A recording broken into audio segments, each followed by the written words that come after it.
So for step 10, attaching the rear bulkhead.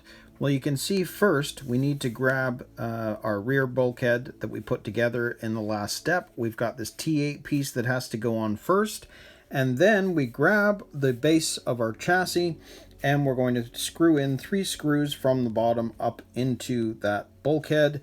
And then you can see that piece that we had, this one that was flopping around that you didn't need, or you're not supposed to screw in tight. That's actually going to screw into the top of the gear case. So there is the hardware that we need. So I will set this up and we'll put this together.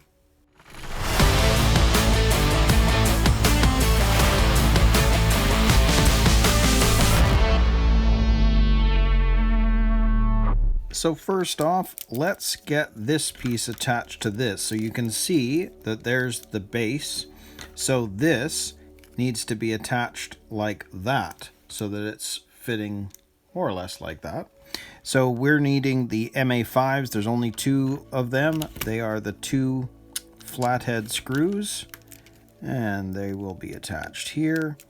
So I'm just going to grab a screwdriver. Let's see if we can't get this started.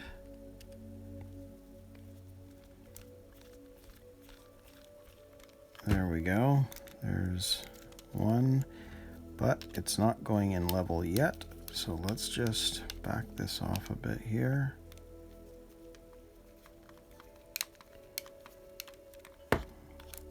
One of the interesting things about the hardware for the BBX, and I don't know whether I am a fan or not yet, is that when you were using tapping screws, they would go in pretty easily and in the right direction. They pretty much can't grab without going in the right way. With this type of hardware, you are going to need to make sure that you're level before you start screwing everything in. Otherwise, you're going to create a hole that's not supposed to be there. So it's just going to make it a little bit more, I don't know, maybe a little bit more time intensive, just trying to make sure that everything is going in correctly. I know everybody was saying that this was great hardware. I will give you my opinion when we're finished this, but we'll see.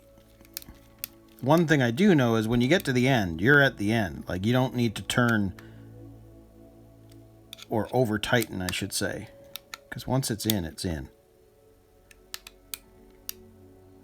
Anyway, there we go.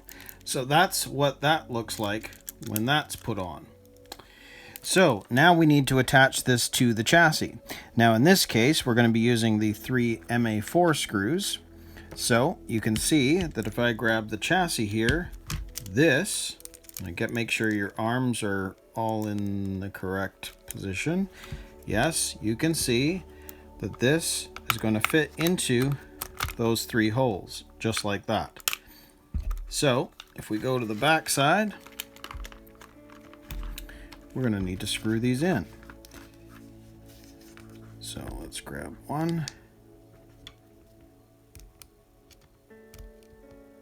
Make sure that's going in correctly. I think so. And the other one.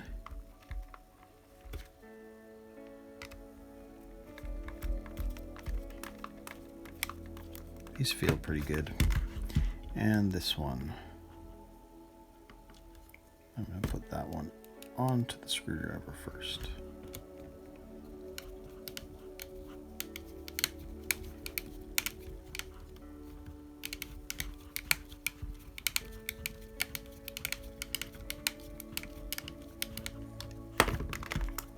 Now that all looks correct.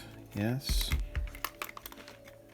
So we just need to screw these in.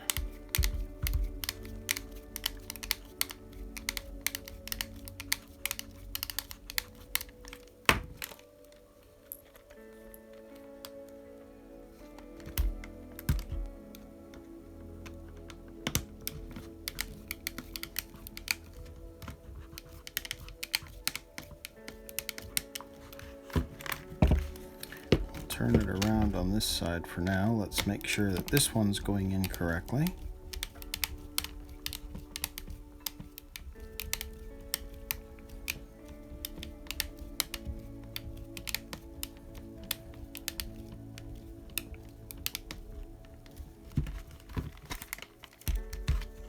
And I'm kind of going back and forth, just like with any of the other screws, just to make sure that they are actually going in and going in properly, no binding, etc.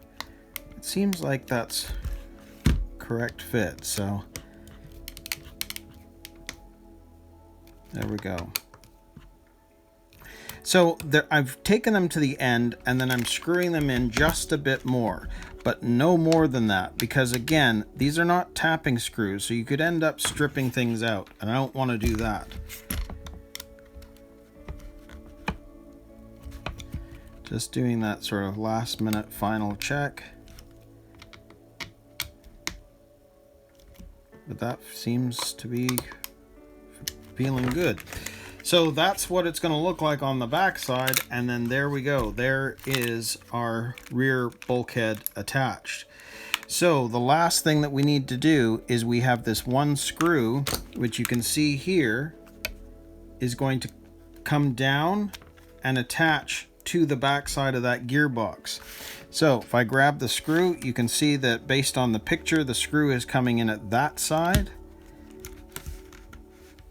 So we will, there we go.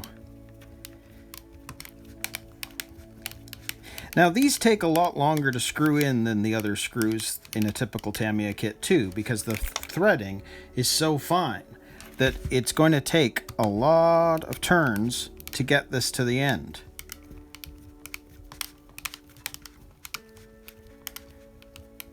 You might want to do some wrist exercises. Okay,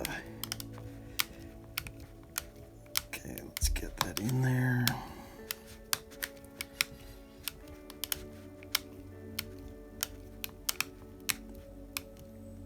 There we go. And I'm just going to tighten this a little bit now, because now that it's attached, this isn't going to need to move at all. So I loosened it off enough, but I just want to make sure that it's tighter now that we know that that is where it's supposed to be. So ultimately, that is what it's going to look like when it's attached, which basically creates a top bridge, I guess, to keep this a bit more rigid. Interesting. Anyway, there we go. There is the rear bulkhead attached. So we can move on to step 11. And now we're going to check the RC equipment.